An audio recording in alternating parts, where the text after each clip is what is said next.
잠시 걸음을 멈추어 주십시오. 오늘은 조금 다른 이야기로 편지를 시작하고 싶습니다. 우리 그리스도인들은 참 열심입니다. 한 손에는 성경을, 다른 한 손에는 신문을 펼쳐들고서 전쟁 소식과 지진 보도와 경제 지표를 하나하나 짚어가며 종말의 퍼즐을 맞추려 애씁니다. 그것이 전부 헛된 일이라고 말씀드리려는 것은 아닙니다. 다만 우리가 그 퍼즐 맞추기에 몰두하는 동안 정작 주님께서 가장 또렷하게 가장 자주 반복하여 주신 경고 하나를 놓치고 있는 것은 아닐까 하는 염려가 듭니다. 누가복음 21장을 펼쳐 보십시오. 예수님께서는 온갖 재앙의 징조들을 열거하신 뒤 제자들의 어깨에 손을 얹으시듯 이렇게 당부하십니다. 너희는 스스로 조심하라. 그렇지 않으면 방탕함과 술 취함과 생활의 염려로 마음이 둔하여지고 뜻밖의 그날이 덫과 같이 너희에게 임하리라. 주목해 보십시오. 그분은 미사일이나 금융 붕괴를 조심하라 하지 않으셨습니다.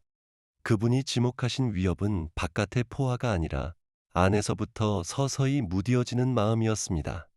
그것은 박해의 칼날이 아니라 일상의 소음 속에서 서서히 가라앉는 영혼의 잠이었습니다. 이 공격은 사이렌 소리처럼 오지 않습니다. 오히려 수면제처럼 아무 소리 없이 스며듭니다. 그래서 많은 이들이 뉴스 속에서 적을 찾다가 정작 자신의 마음 안에서 이미 잠들어 버린 줄도 모릅니다. 바울은 에베소서 6장에서 우리의 싸움이 혈과 육을 상대하는 것이 아니라고 못 박았습니다. 정부도 이념도 아닌 정사와 권세, 이 어둠의 세상 주관자들과 씨름한다는 것입니다. 교회가 정장을 입은 적그리스도를 찾아 두리번거리는 사이 그 영은 이미 강단과 신학교와 성도들의 마음 한복판에서 조용히 활동하고 있습니다. 이 공격의 성격을 저는 종종 보이지 않는 바이러스에 비유하곤 합니다. 열도 없고 통증도 없습니다.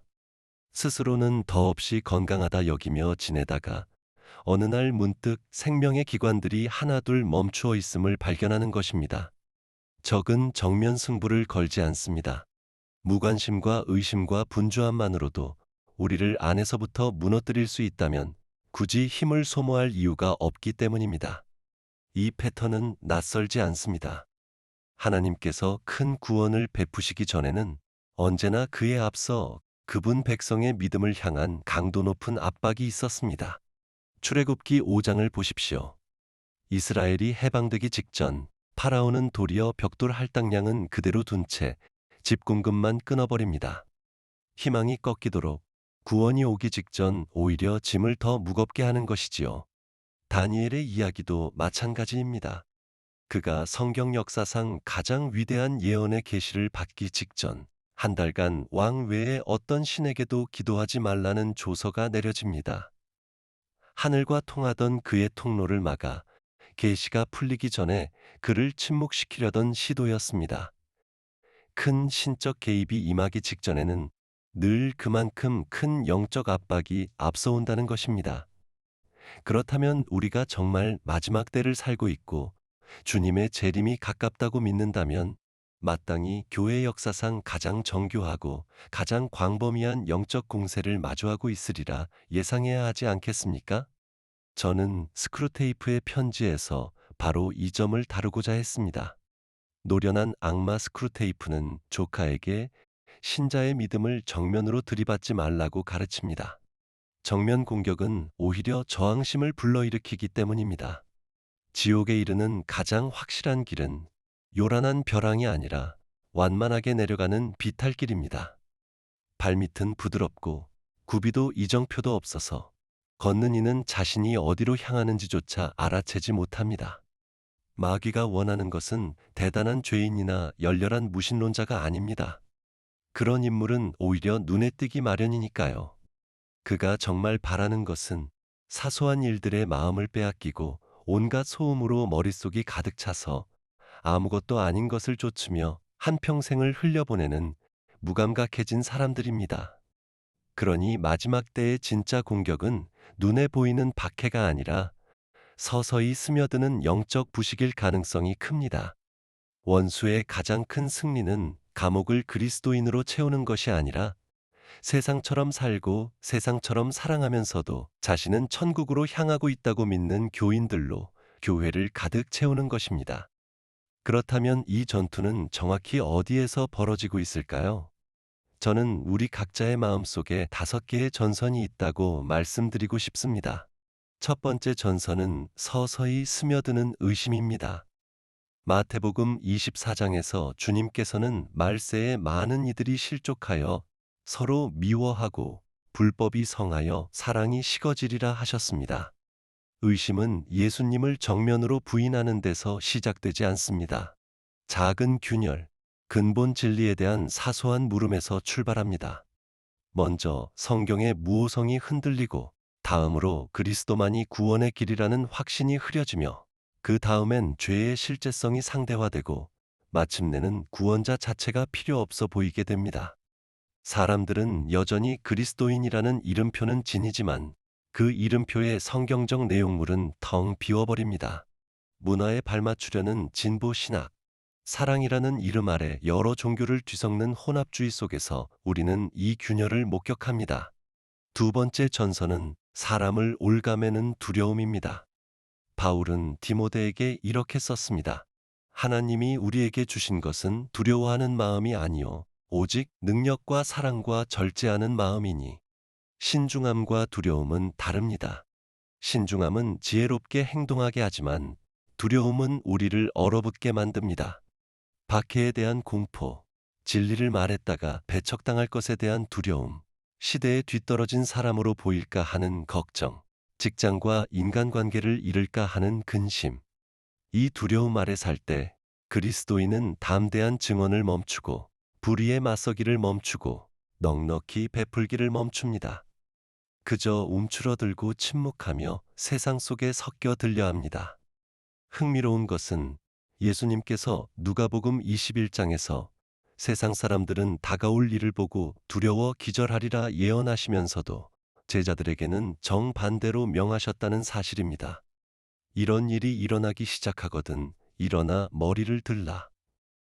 너희 속량이 가까웠느니라. 세상이 웅크릴 때 교회는 오히려 일어서야 합니다. 세 번째 전선은 사람을 소진시키는 분주함입니다. 씨 뿌리는 자의 비유에서 가시떨기에 떨어진 씨앗을 기억하십니까?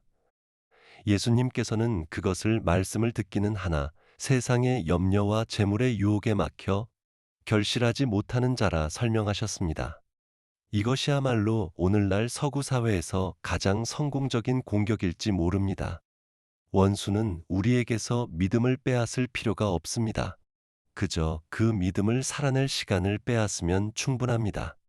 일정은 빼곡하고 마음은 뉴스와 오락과 끝없는 화면으로 포화 상태이며 재정 걱정과 더 많은 것을 향한 갈증으로 지쳐 있습니다. 그 결과 기도는 사치가 되고 성경 공부는 미덕이 되며 깊은 교제는 불가능한 일이 되어버립니다. 삶을 소음으로 가득 채워 하나님의 조용한 음성이 들리지 않게만 만들 수 있다면 굳이 하나님을 삶에서 지울 필요가 없다는 것을 원수는 잘 알고 있습니다. 이것이 바로 요한계시록 3장 라오디게아 교회의 상태였습니다. 스스로는 부유하고 부족함이 없다 여겼지만 주님 보시기에 그들은 미지근하고 가난하고 눈멀어 있었습니다. 저는 현대 인류가 긴급한 것에 폭정 아래 살고 있다고 쓴 적이 있습니다. 우리는 가장 중요한 일을 하는 것이 아니라 가장 요란하게 소리치는 일을 합니다. 기도는 영원히 중요하지만 좀처럼 긴급하게 느껴지지 않고 방금 도착한 메시지는 사소하지만 당장 긴급하게 느껴집니다. 그렇게 원수는 우리를 큰 죄로 끌어들이지 않고도 좋고 사소한 일들로 삶을 채워 정작 필수적인 훈련을 소홀히 하게 만듭니다. 이는 자연스럽게 네 번째 전선, 곧 내부로부터의 잠입으로 이어집니다. 베드로후서 2장은 경고합니다. 백성 가운데 거짓 선지자들이 일어났던 것 같이 너희 중에도 거짓 선생들이 있으리라. 그들은 멸망하게 할 이단을 가만히 끌어들이리라. 여기서 핵심은 너희 중에라는 말입니다. 위협은 밖에서 오지 않고 우리 공동체 안에 미소 짓는 교사, 매력적인 지도자에게서 옵니다. 그들의 특징은 모든 것을 부인하는 것이 아니라 대부분을 진실하게 말한다는 데 있습니다. 다만 그리스도의 주되심과 십자가의 완전성, 회개의 필요성만을 은근히 흐립니다. 물질적 축복을 약속하며 하나님을 소원 성취 기계로 바꾸는 번영 신학을 생각해 보십시오. 죄와 십자가와 심판은 언급하지 않은 채 동기부여에만 몰두하는 설교, 결국 모두가 구원받으리라 말하며 십자가의 긴급성을 지워버리는 보편 구원론도 마찬가지입니다. 바울은 디모데에게 사람들이 바른 교훈을 견디지 못하고 귀가 가려워 자기 사욕에 맞는 스승들을 많이 두는 때가 오리라 경고했습니다. 그때는 다가오는 것이 아니라 이미 와 있습니다. 이런 거짓 가르침의 가장 강력한 무기는 완전한 거짓말이 아니라 반쯤 섞인 진실입니다. 에덴 동산에서 뱀은 하와에게 하나님이 참으로 너희에게 동산 모든 나무의 열매를 먹지 말라 하시더냐라고 물었을 뿐 노골적인 거짓말을 하지는 않았습니다. 진리를 살짝 비틀었을 뿐입니다. 하나님은 당신이 행복하기를 원하십니다 라는 말은 사실입니다. 그러나 그리고 그 진정한 행복은 오직 그분께 순종하는 거룩함 속에서만 발견됩니다 라는 뒷부분을 슬쩍 빼버리면 그 문장은 어떤 죄든 행복이라는 이름으로 정당화하는 위험한 가르침으로 변질됩니다. 원수의 목표는 기독교를 없애는 것이 아니라 알아볼 수 없을 만큼 희석시키는 것입니다. 그리고 이 교리적 침투가 낳는 필연적 결과가 바로 다섯 번째 전선, 분열입니다. 예수님께서는 마태복음 12장에서 스스로 분쟁하는 나라마다 황폐하여질 것이요 말씀하셨습니다. 원수의 가장 오래된 전략 중 하나는 교회로 하여금 스스로 싸우게 만드는 것입니다. 교파 간의 다툼, 부차적인 문제를 둘러싼 격렬한 논쟁, 사소한 차이로 소셜미디어에서 서로를 정죄하는 그리스도인들, 내전 중인 군대는 외부의 적과 싸울 수 없다는 사실을 원수는 잘 알고 있습니다. 분열되고 상처 입은 교회는 신랑을 맞이할 준비된 신부가 될 수 없습니다. 저는 이러한 위험을 마주하며 순전한 기독교라는 개념을 옹호하고자 했습니다. 그것은 최소한의 공통분모를 찾자는 뜻이 아니라 모든 참된 신자들이 수세기 동안 함께 지켜온 견고한 핵심 신앙을 붙들자는 것이었습니다. 오늘날의 위험은 각자가 성경에서 좋아하는 부분만 골라 취하고 도전이 되는 부분은 슬쩍 지나치는 저마다의 맞춤형 기독교를 만드는 데 있습니다. 모두가 자신만의 교황이 될 때 복음은 하나가 아니라 수백만 개로 흩어집니다. 그렇다면 우리가 이미 이 공격 아래 있는지 어떻게 알 수 있을까요? 몇 가지 진단할 만한 영적 증상이 있습니다. 가장 흔한 첫 번째 증상은 점점 짙어지는 무관심입니다. 이것이 바로 라오디게아 교회의 병이었습니다. 차지도 덥지도 않았기에 주님께서는 그들을 토해내려 하셨습니다. 무관심은 의심과 다릅니다.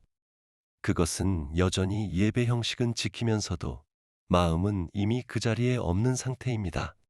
예배가 감동을 주지 않고 죄가 더는 마음을 찌르지 않고 잃어버린 영혼들의 형편이 더 이상 걱정되지 않는다면 그것은 신앙의 껍데기만 남은 영적 마비입니다.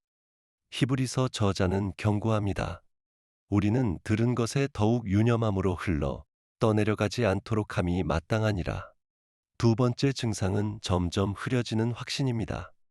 유다는 그의 짧은 편지에서 성도에게 단번에 주신 믿음의 도를 위하여 힘써 싸우라 권면합니다. 그러나 스스로 무엇을 확신하는지도 모르는데 어떻게 그것을 위해 싸울 수 있겠습니까? 우리는 절대적 진리라는 말 자체가 오만하게 들리는 시대에 살고 있고 이 사고방식은 이미 교회 안에도 스며들었습니다. 많은 이들이 더는 주께서 이같이 말씀하시니라 담대히 말하지 못하고 모든 것을 나의 해석이라는 말로 감쌉니다. 객관적 진리가 사라진 자리에서는 복음도 전할 수 없고 죄도 지적할 수 없고 믿음도 변호할 수 없습니다. 세 번째 증상은 변화 대신 경험만을 좇는 태도입니다. 바울이 예언한 대로 사람들은 귀를 즐겁게 해줄 스승을 찾아 이 지폐에서 저 지폐로 옮겨 다니며 감정적 흥분을 갈구합니다. 감정적 체험이나 초자연적 현상 자체가 문제는 아닙니다. 문제는 그것이 느리고 화려하지 않은 일상의 순종과 성화를 대체할 때 벌어지는 우상숭배입니다. 저는 영광의 무게에서 하나님께서 주시는 감정을 추구하는 일이 하나님 자신을 추구하는 일을 대신해 버리는 위험을 경고한 바 있습니다. 참된 성숙은 아무것도 느껴지지 않을 때의 신실함, 감정이 사라진 자리에서의 인내에서 드러납니다. 하루를 마치며 우리가 물어야 할 질문은 오늘 예배에서 무엇을 느꼈는가가 아니라 오늘 나는 조금 더 그리스도를 닮아갔는가입니다. 이토록 정교하고 다층적인 공격 앞에서 우리는 절망해야 할까요? 결코 그렇지 않습니다. 하나님의 말씀은 문제를 진단하는 데서 그치지 않고 우리에게 뚜렷한 방어책을 함께 주십니다.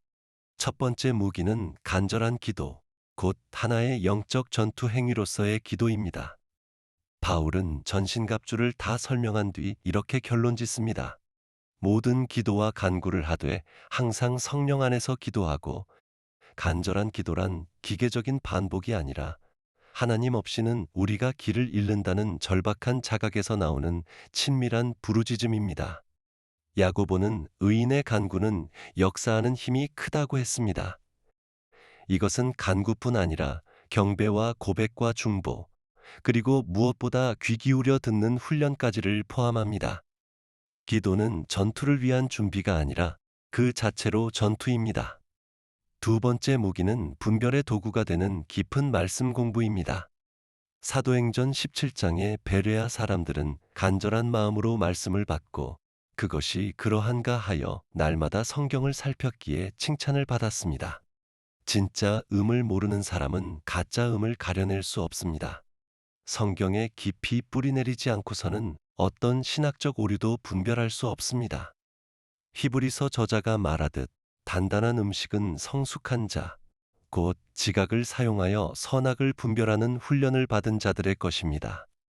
하나님의 말씀은 성령의 검이요 전신갑주 가운데 우리가 지닌 유일한 공격 무기입니다. 세 번째 방어선은 참된 신앙 공동체입니다. 히브리서 저자는 권면합니다. 서로 돌아보아 사랑과 선행을 격려하며 모이기를 패하는 어떤 사람들의 습관과 같이 하지 말고 그날이 가까움을 볼수록 더욱 그리하자. 참된 공동체는 주일 예배 참석 이상의 것입니다. 그것은 약함을 드러내고 서로 고백하며 책임을 나누는 관계입니다.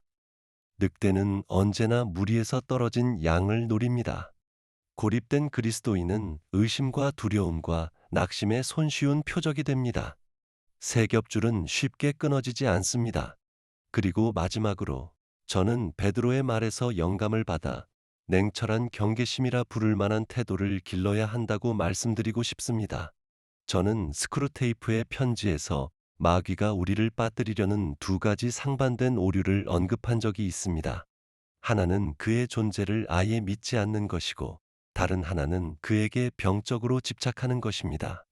성경적 균형은 베드로전서의 말씀에 담겨 있습니다. 근신하라 깨어라. 너희 대적 마귀가 우는 사자같이 두루 다니며 삼킬 자를 찾나니. 근신함은 극단에 치우치지 않는 명료한 마음이고 깨어있음은 전투가 진행 중임을 잊지 않는 주의력입니다. 그것은 두려움 속에 사는 것이 아니라 성벽 위 파수꾼처럼 늘 깨어있으면서도 자신의 사령관을 신뢰하기에 평안한 마음으로 사는 것입니다. 벗이여, 이 공격의 실체를 인식하는 것은 패배주의가 아닙니다. 그것은 전략적 현실주의입니다. 그리고 우리는 결코 최종 승리의 확실성을 잊어서는 안 됩니다. 사도 요한은 우리에게 확신을 줍니다. 너희 안에 계신 이가 세상에 있는 자보다 크심이라. 바울은 로마서 8장에서 선포합니다. 우리를 사랑하시는 이로 말미암아 우리가 넉넉히 이기느니라. 전투는 실제하지만 결과는 이미 십자가와 부활에서 결정되었습니다. 우리의 위치적 승리는 보장되었고 우리에게 남은 과제는 신실함과 순종으로 그 승리를 날마다 살아내는 일입니다.